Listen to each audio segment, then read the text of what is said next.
Very good. Good morning, everybody. We are running very quickly to try and catch up with ourselves. I have to say that what happened on May the 1st far exceeded all of our expectations. We did not expect to be in control of quite as many county councils or mayoralties.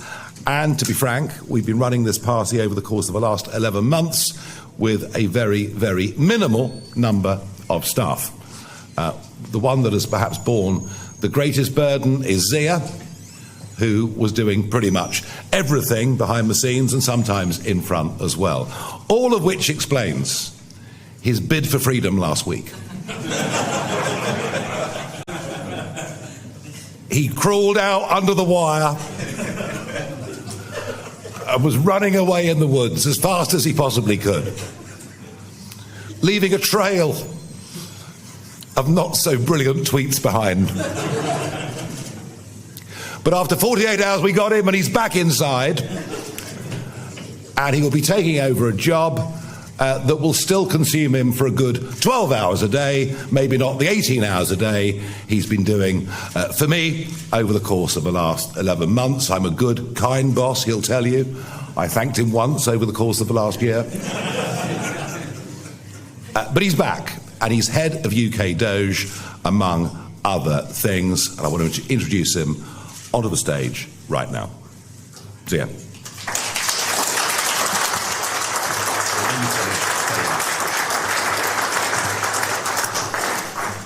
Good morning, everybody.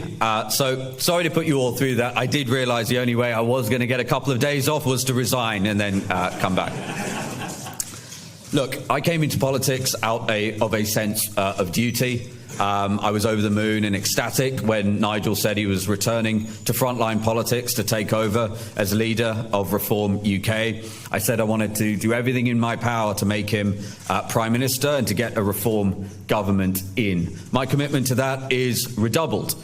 One of the things that happened, actually, as after I'd sent those ill-advised tweets, which I regret, was I was inundated with many messages, heartfelt messages, from people, frankly, in my day-to-day job I just didn't hear from that often because my information diet was just far too focused. And what I realised was just how important the Reform movement was to people.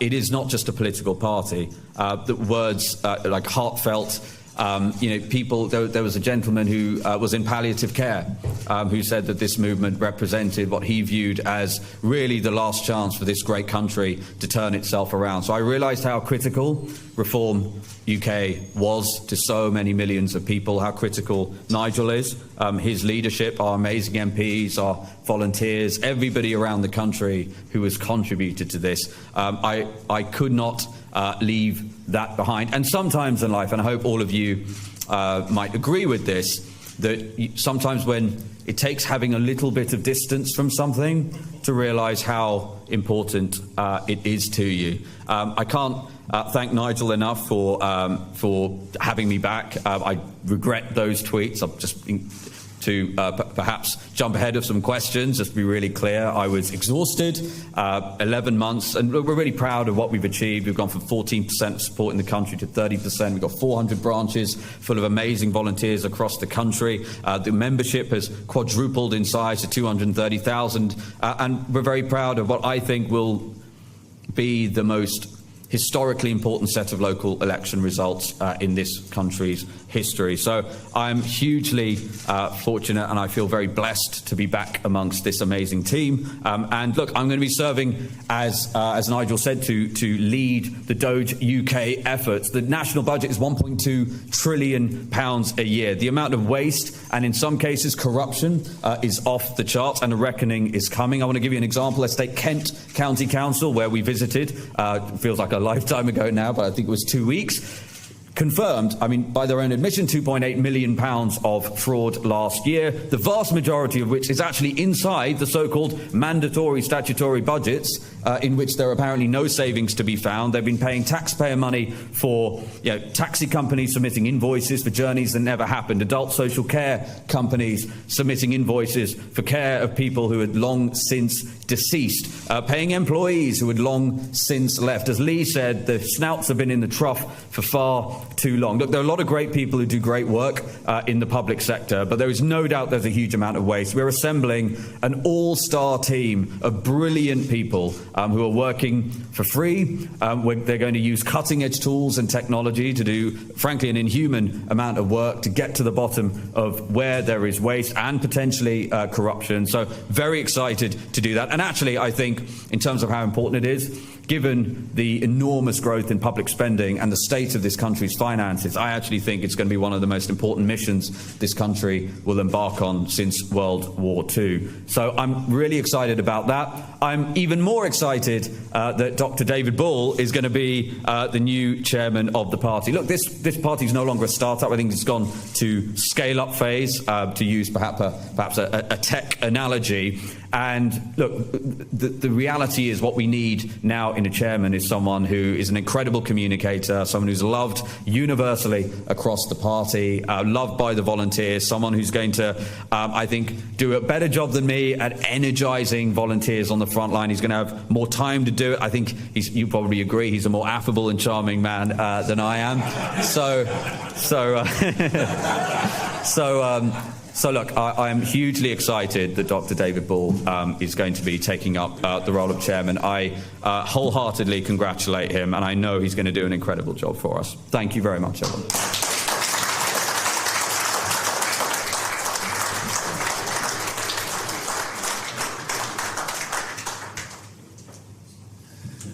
Zia, thank you very much indeed. Zia's done a phenomenal job, but so much of what he's had to do has been in the office in London. We are dividing responsibilities within the party. We've got a new head of operations. We're going to have a new head of treasury very shortly. And our new chairman, Dr. David Bull, known to me, we served together in the European Parliament for a period of time. To those of you who are longer in the tooth, he was on John Craven's news round years ago, and has done an awful lot of television in the intervening time. And he was hosting a programme on Talk Radio until about 5 minutes ago when he rang the boss. And David is a terrific communicator, and Zia was being very self-deprecatory there. But David's job is not to get involved with the admin, is not to get involved with the tech. It's to give leadership, and above all, to give leadership to that volunteer army out there of people, as Zia mentioned, of 450 branches, and they're going to be seeing an awful lot of Dr. David Bull over the course of the coming years, and he comes into this job with terrific verve, energy, enthusiasm, and it's going to be great fun. Dr. David Bull. You're going to photograph over here. Yes.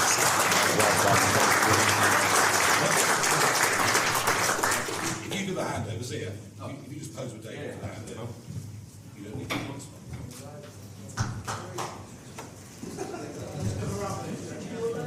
Where else?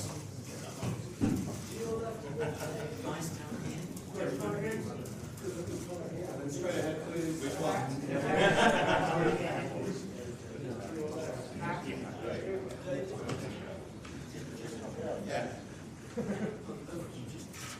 And then straight ahead again, please.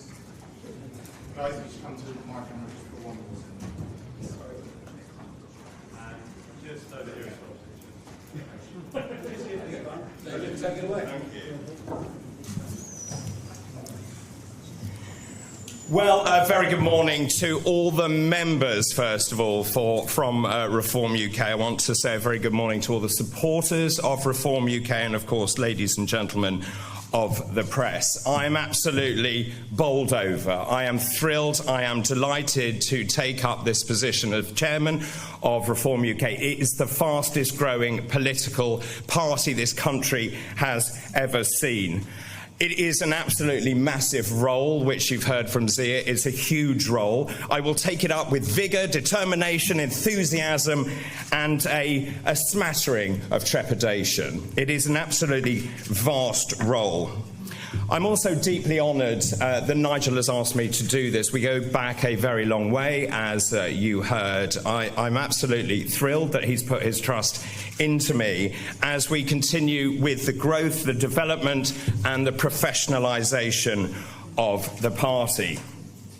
Now, I'm really sorry that the story broke last night on Mail Online, and I'm very sorry about that. The thing that I'm most upset about is after 30 years of broadcasting in news and current affairs, from Newsround, Watchdog, Health Check, Tomorrow's World, and also my show on Talk TV, the journalist in question decided to pin my entire career on the world's largest live ghost hunt, which I used to present some 20 years ago.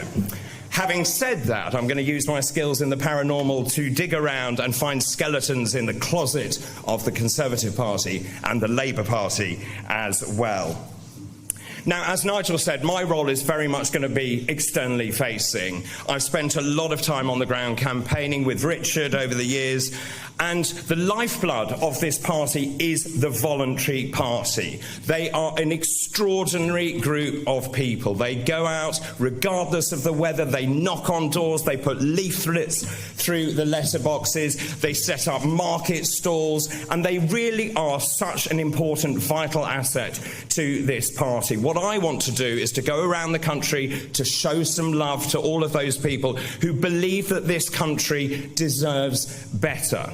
So that's the externally facing role. But one other thing that's crucial is we are growing and developing the professional party as well. So my role is about bringing those two parts of the party together, the voluntary party, the professional party, and I want to act as a conduit between the two. I do want to pay enormous tribute to Zia. He has done an extraordinary job. If I look back to my involvement in the party, Zia has professionalised the party beyond belief. As he talked about all the branches that he has set up, the governance structures and the candidates that we've put into place, that is no mean feat at all. I'm also, I have to say, on a very selfish note, delighted you are staying and, of course, heading up the Doge unit, which is going to be absolutely vital as we move forward and show what Reform UK can do in local government. I'm also thrilled he's going to help with fundraising as well, because, of course, that's important for any political party. And also, Zia is the most fantastic media performer. He's a great charismatic person in front of camera, and he will also be helping me and the members of Parliament in terms of spreading the message of Reform UK on the national and local media.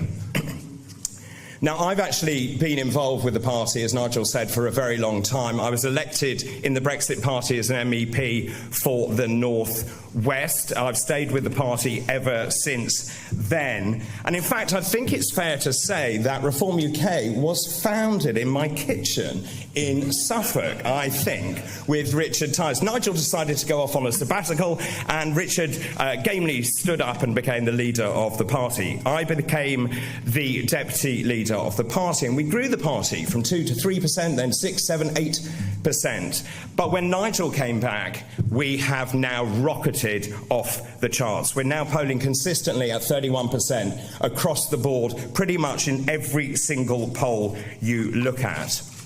And the results are evident. We are now in overall control of 13 councils. We are the largest party on 2 other councils as well, Doncaster and Cornwall. We have 832 councillors across the country. We're gaining more by the day when people defect, or indeed when there are by-elections as well. When you look at our membership, it has also rocketed to 233,000 members. That is just shy of 250,000 members in this country. And let me tell you, in the last quarter of last year, we gained 70,000 members alone. That is unprecedented in modern political history. What else have we achieved? Well, of course, 5 members of Parliament, of course. We have 2 mayors in Greater Lincolnshire with Dame Andrea Jenkins, and Hull and East Yorkshire with Luke Campbell, MBE. The key for me with this party is we have grown it from the ground up. This is a grassroots party. It is through the strength, determination, hard work of all those people around the country who've been out and about canvassing, delivering, leafleting and setting up those market stalls. So what happens from here? Well, as Nigel said, I've just told my boss at Talk TV that I shall be taking up this role. Good morning, Denny. So I shall be going around the country. I want to really be there to support all of our members, our volunteers, our elected officials, and of course, crucially, our candidates. Being a candidate is really difficult. And of course, you have to work very hard. You often get abuse hurled at you. And I want to be there because I've been there many times before to help and to support them. And given my background, I will also be helping the members of Parliament, Zia, Nigel, being a voice on national and local media as well. I see this as the ultimate push. We are going to fight and we are going to win the next general election. And we are going to put Nigel Farage into number 10, and we will become the governing party of the United Kingdom. Can we do it? Well, to quote Bob the Builder, yes we can. Thank you very much.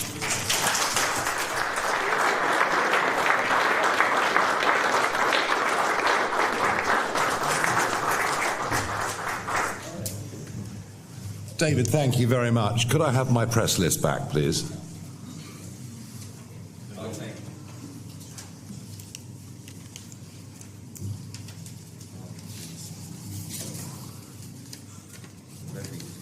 There was a list there with 20 press names on it.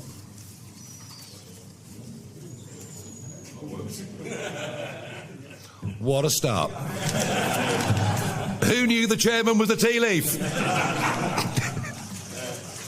Right, okay, we have a lot of questions. I will attempt to rattle through them as best I can, but obviously if you need to direct a question at somebody else, we'll get them up on stage. Let's start with Jack Fenwick from the BBC.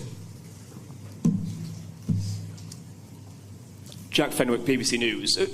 A week ago, we didn't know that you'd be standing here announcing a new chairman. Now, parties led by yourself have had a number of rows and resignations over the years. Does that all need to end if Reform is going to be a credible party of government? Rows and resignations? Yes, that's right. 7 chairmen since 2022 and 4 leaders. They're called the Conservative Party, and they're like ferrets in a sack. And, you know, people come and go in politics, but I think you'll find, if you look around, even in this room, there are people that have worked with me for 5 years, people in this room that have worked with me for 10 years, people in this room who worked for me for 20 years. People I employed back in the city, back in the 1990s, are still friends of mine. I am very, very loyal to people, all the while they're loyal to me. But in politics, it doesn't always quite work like that. And, I mean, you know, given the sins that were committed last week, look at my levels of forgiveness. The serious point is, yes, of course, what we have to do is to build a team as we go forward to the next general election. And that's going to have to be a very broadly based team. We're going to have, you know, effectively, as we go into the next election and before, you know, you're going to need to see who our potential Chancellor is. You're going to need to see, and I understand all of that, and that will happen as part of our evolution. Thank you very much. Adam Cherry, GB News. Thank you. Can I just clarify the remit of the new chairman position? Is it mostly ambassadorial? Is David Bull, is his homework going to be marked by Zia Yusuf and yourself? Does he have any sort of executive administrative function? Oh gosh, that's all a bit too clever for me. It's perfectly clear what Zia's going to do. He's going to head up UK Doge. He's going to continue to help work on policy development, such as the crypto and digital assets bill that I launched at the Bitcoin conference in Las Vegas a couple of weeks ago. He'll go on doing media, as David said. He's an excellent media performer, wherever he is, whoever's questioning him, and he will also continue to help, as and where he can, raising money for the party. His roles and responsibilities are clear. I will be leaning on him to help us with some data things, stuff that he's done for us brilliantly in the past. David's job is not ambassadorial. David's job is inspirational. For example, in Greater London alone, we have to find 1,800 candidates to fight those 32 boroughs that are up next year. We have to get them through a vetting process. Getting people to stand for election does take a bit of leadership, a bit of inspiration. It's something I've been doing a lot of over the course of the last year. David will play a very leading role in that. Plus, when you've got a voluntary party, these people are giving of their own time and money, and they need, actually, someone to spend a lot of time going around and seeing them. There's no way that Zia and I could do as much of that as we'd like to have done, and David is going to spend a lot of time out on the road. It is a lot more than ambassadorial. Thank you very much indeed. Jack Elsom from The Sun. Thank you, Nigel. Jack Elsom from The Sun.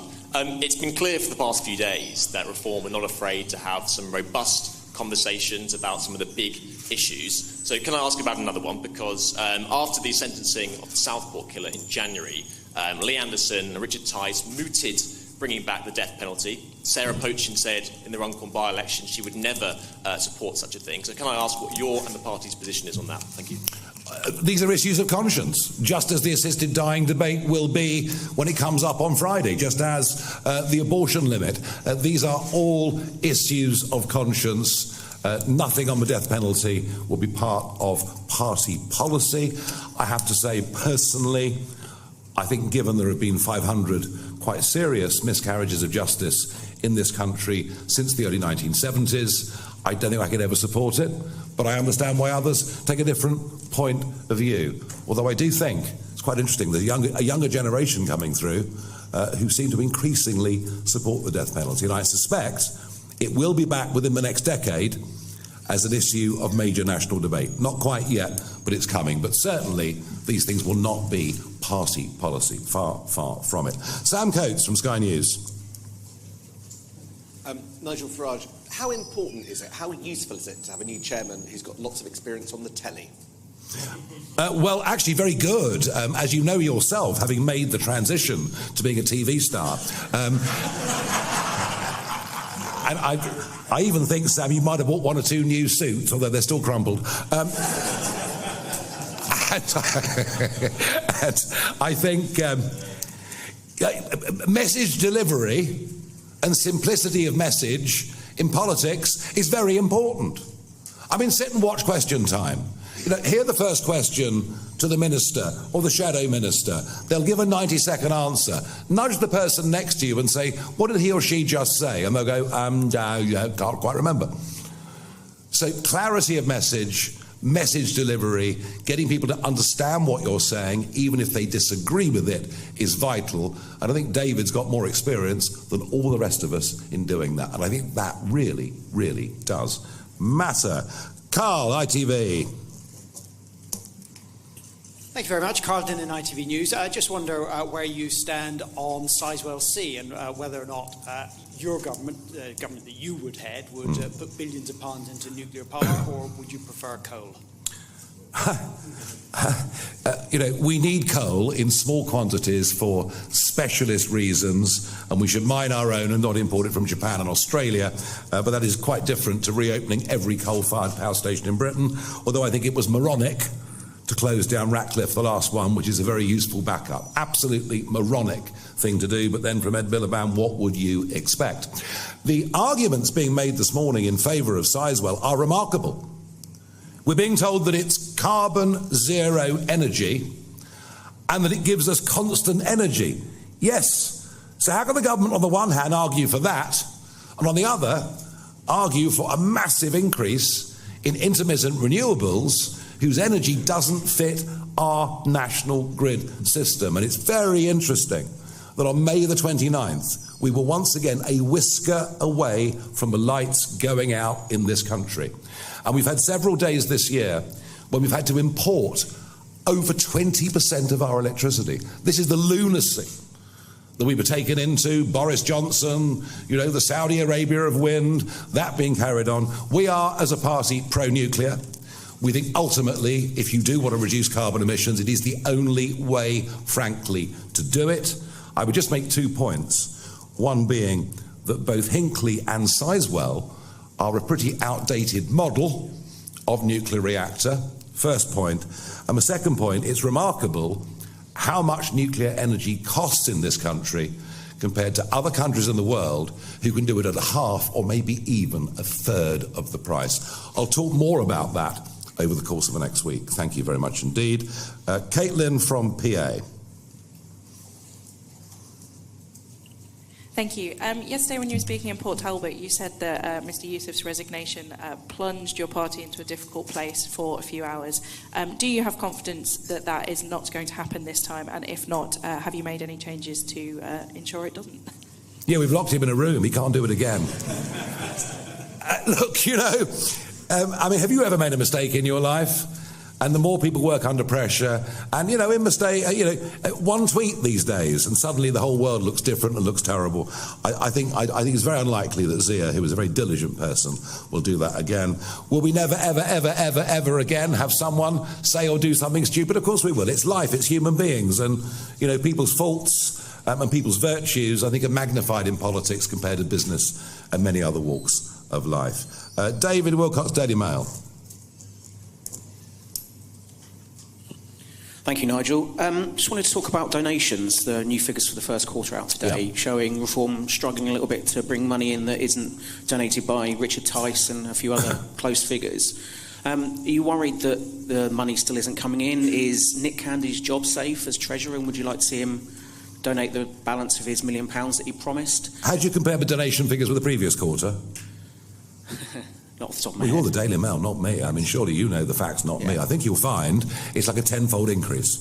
So are our figures about the same as the Lib Dems for Q1 and behind Labour and Conservatives? Yes. Are they significantly higher than the two previous quarters before? Yes, they are. So the trend is in the right direction. It is taking time. As for the slight at Nick Candy, well, he's only given you £313,000. Can I just put on the record, I'm very grateful, Nick, for the £313,000 that you've given us, and you tell us that actually there's going to be another 2/3 coming over the course of the next few months, and I'm extremely grateful. Is it easy to raise big money in politics? Well, it's not, because I haven't got any peerages to give. Oh, sorry. Because that's the way it's been working for decades. I mean, the honours system is corrupted beyond belief. We don't have any gongs to give out. But am I confident? Am I confident that we're building the kind of relationships that will lead to really serious donations? Yes, but let's just be clear. We have been funded predominantly by men and women in this country paying their 25 quids or 50 quids or whatever it is to be members of this party, and that's where the bulk of our revenue comes from. And of course, when you see the Electoral Commission reporting, as you did this morning, that's only reportable donations over £11,500. So, look, do we need to raise a lot of money? Absolutely. Absolutely. Is it going to be a big task to catch up with the vast amounts of money that Unite and the GMB give the Labour Party? Yeah, this is going to be a big challenge, but I will immediately after this be off to see Nick Candy for another donor lunch. Tony Diver from The Telegraph.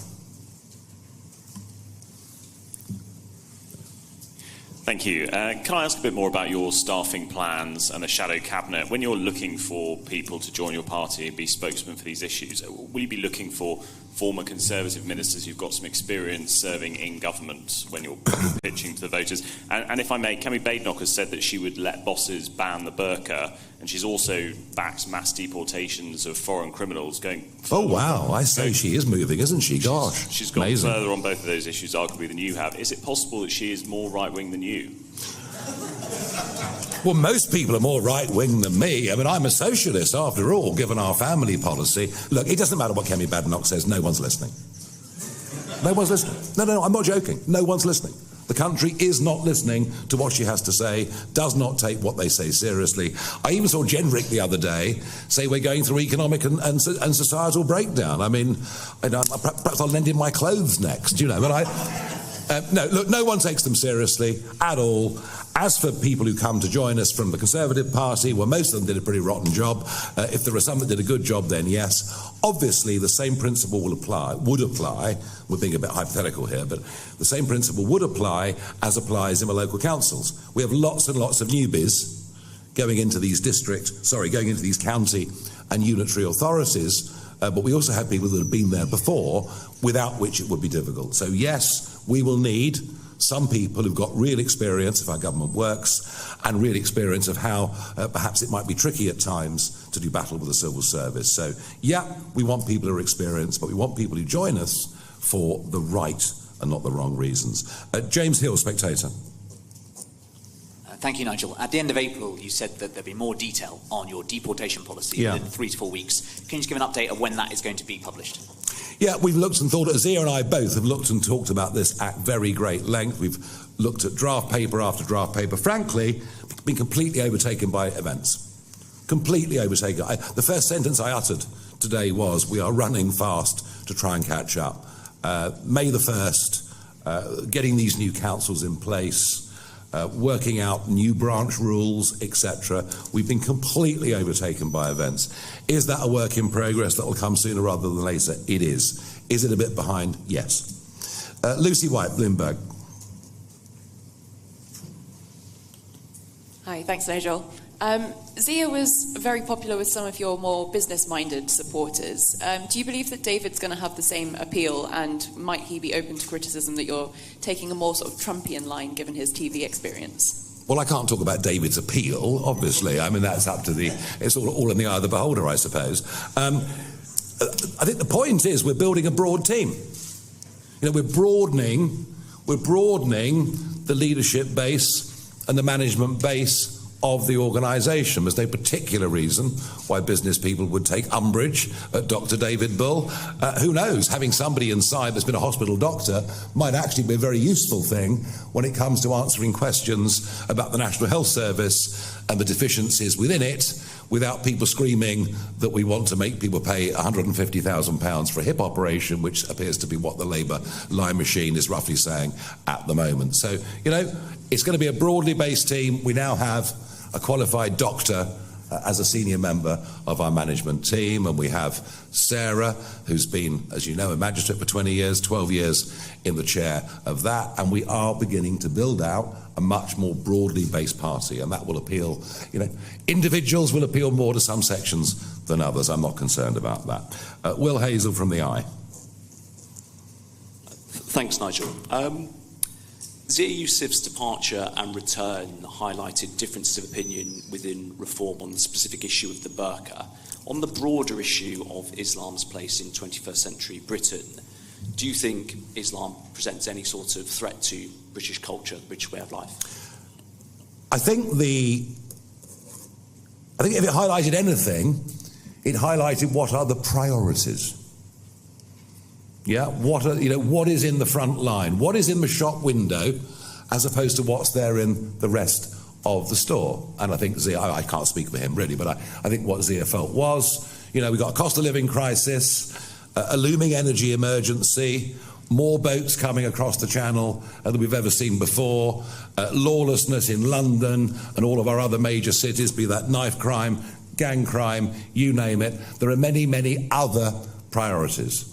Okay, is the issue around the burqa, or more broadly, actually, face coverings? I mean, should that mob that greeted me in Aberdeen last week with their Antifa flags be allowed to wear face masks and say openly insightful things about my future health or immediate future health and security?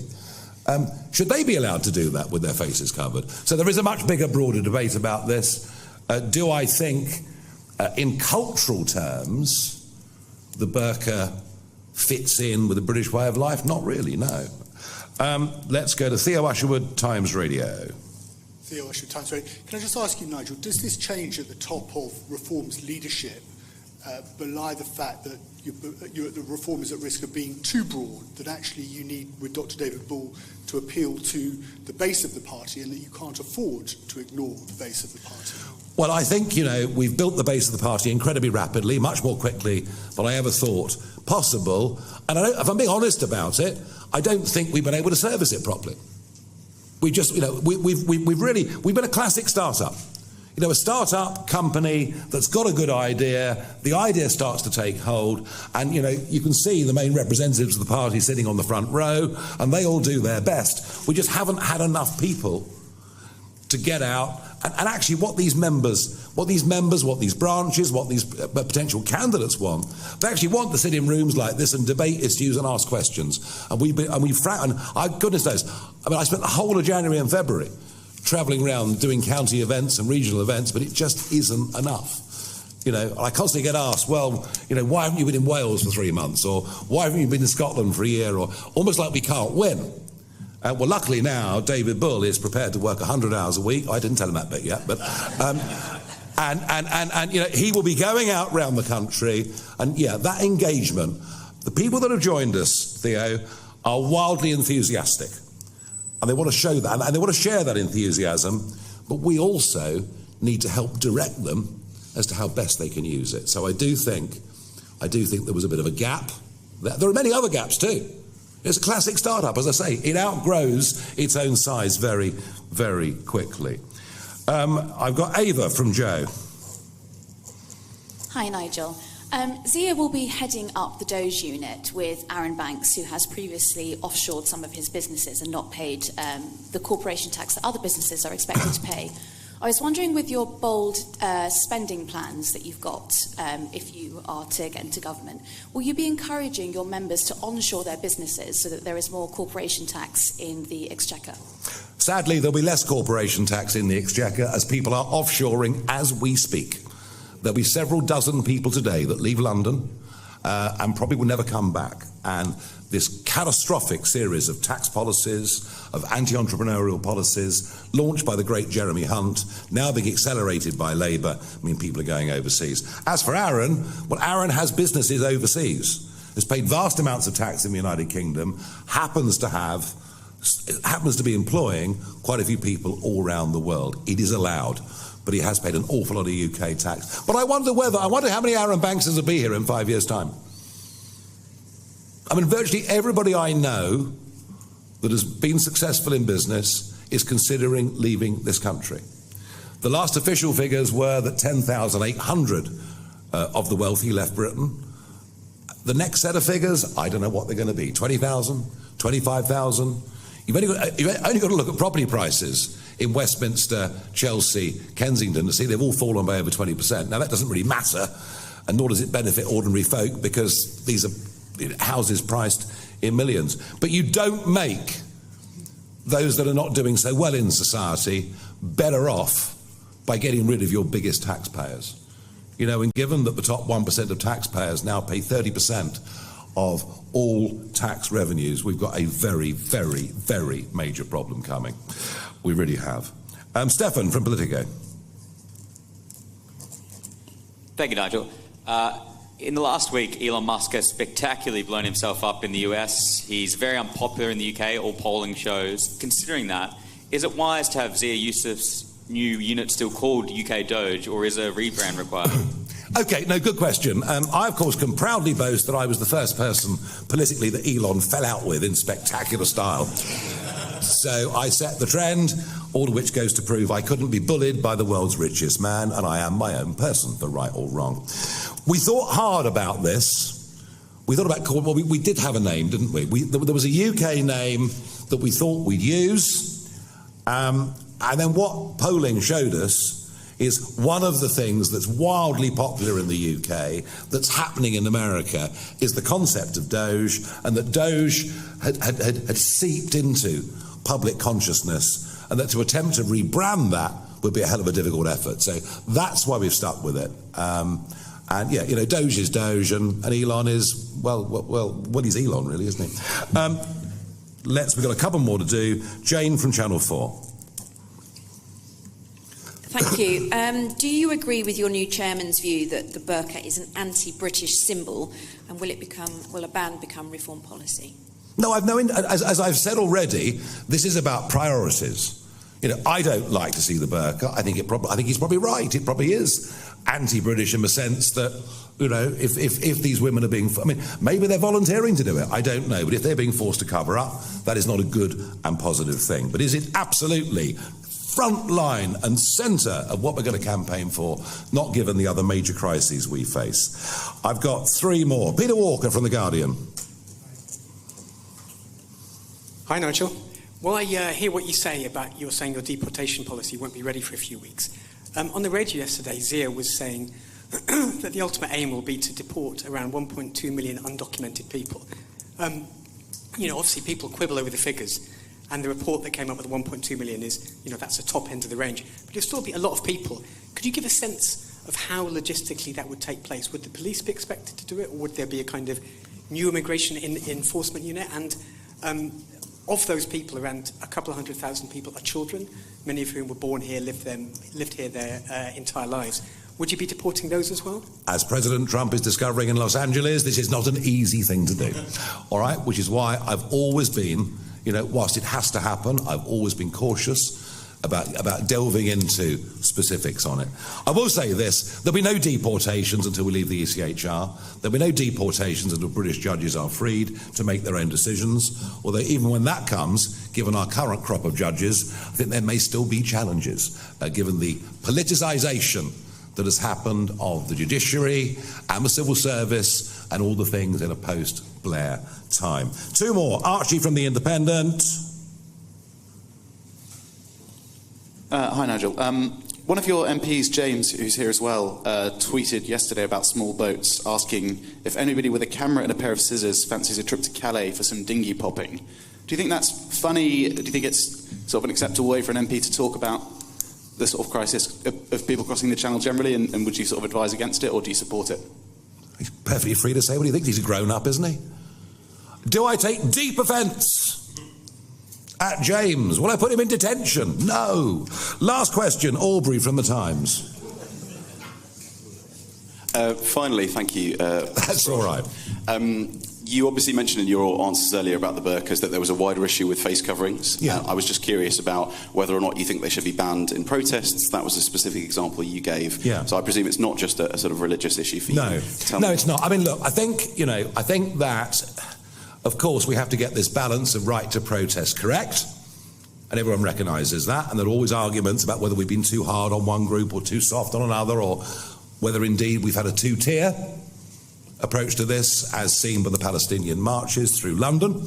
And I think there is a justification and an argument for saying that. But I think when masked protesters turn up in Cornwall, try to prevent members of the public attending a public political event at which I'm one of the speakers, where violence is used, where someone gets a tooth knocked out, where a lot of people are so intimidated to walk through this throng that they actually turn around and go home, and in that sense have their democratic rights denied, and that happens by masked people and not a single person gets arrested. I think there's something fundamentally wrong in that. If you can go out and protest, but you can't hide behind a mask and commit violent acts. And because if you do that, the police perhaps will never ever catch up with you. So I don't know. Calgie's got his hand up. Sorry, I didn't have my name felt that list. Well, I'm sorry, but you were blackballed, obviously. You know. So just quickly, you talk about the role that David's going to have in message delivery, but just to talk about message discipline. Last week, we didn't just have the resignation of Zia. We had a debate about the burqa that I sensed that you were not particularly wanting to have. So isn't it true that you temporarily lost a bit of control last week? And do you need to start ruling reform with more of an iron fist from now on? No, there won't be an iron fist. They're grown-ups. Look at them. Whoa, they're grown-ups. Let them get on with it. Let them get on with it. If they wildly contradict something that I think, then I might say something. But are people free? And have we all forgotten The House of Commons is a debating chamber. This was a call for a debate. And how interesting that the Prime Minister literally didn't know how to respond. And you can move the debate on to the number of predominantly Muslim countries that have also banned the burqa, not just 7 or 8 European countries. Is it worthy of debate? Yes. Of course it is, but I believe it's in a broader context of face coverings as a whole. Anybody? Sorry, yes, hello. Microphone. Patrick Simmons, Waltham. Number 22. Ah, yes, I know. Come in, number 22. This was actually a question for David, if you don't mind. Yep. Normally, it's you asking me the questions on your TV show, isn't it? Now, it's been said in some circles that some of the leadership of the party thus far has been a bit too centric. Under your governance, is this likely to be something that changes? Is this likely to be something that actually is going to... Because I keep hearing from Reform members about the branch stuff and about the board stuff. Okay, that's not fair to ask David on morning number 1. 30 minutes into the job. It's a question about saying what is the intention. Okay. What is the intention? I promised I would professionalise and democratise the party, right?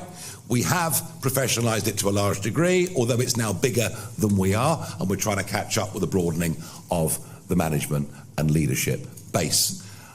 On democratisation, they've got a new constitution. I've given away my shares, and the next stop is to get the board up and running by the end of the summer, and we'll do that. Last one. Number 105. Nigel, could I ask you, with regards to yesterday, Ed Miliband was on Nick Ferrari's show this morning and said you were telling fairy stories, you don't understand coalfield communities, and that you're playing people for fools. I just wondered if you had a response to... I know you've got some of your favourite politicians here. Ed Miliband's, I imagine, one of them as well. Very funny. I went to a working man's club 300 yards from Ed Miliband's constituency office in the northern bit of Doncaster. And I went into that club a few years ago. It was full of ex-coal miners, and, some were full-on Scargillites, and others wanted to have a debate. It was very interesting. And I said, how often has Ed Miliband popped in? Never been in. If you think Ed Miliband understands former coal mining constituencies and their people, I'd like to see a head-to-head between Lee Anderson, who's worked down the pit, and Ed Miliband discussing the facts of life. Ladies and gentlemen, thank you very much indeed.